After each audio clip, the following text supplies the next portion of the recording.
সালাত আদায়ের পূর্বে সুন্দর করে ওযু করে নেবেন। ওযু করার পূর্বে পেশাব পায়খানার কাজ থাকলে সেরে আসবেন। পেশাব পায়খানায় বসার সময় বলবেন বিসমিল্লাহ আল্লাহুম্মা ইন্নী আউযু বিকা মিনাল খুবুসি ওয়াল খাবায়েস। আল্লাহর নামে আমি পেশাব পায়খানায় বসছি, আল্লাহ আমি তোমার নিকটে অপবিত্র জিন এবং জিন্নি থেকে আশ্রয় চাচ্ছি।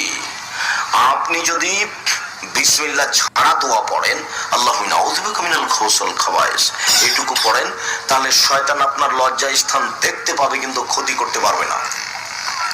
আর যদি বিসমিল্লাহ লাগিয়ে পড়েন তো দেখতেই পাবে না, ক্ষতি তো বহু দূরের কথা। আর টয়লেটে সবসময় জিন থাকে। জিন কোথায় থাকে? টয়লেটে। টয়লেটে সবসময় জিন শয়তান উপস্থিত থাকে, যার কারণে এই দোয়া পড়তে বলা হয়েছে।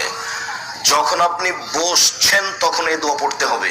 সুন্দর ঝকঝকে করে টয়লেট বানিয়ে রেখেছেন, একবারে ঘরে শহর ঘর চেয়ে বেশি দামি হয়ে আছে, তো ঢোকার সময় সেখানে দোয়া পড়তে হবে এটা নয়, ঢুকে গেছি এখন দোয়া পড়া যাবে না এটা নয়।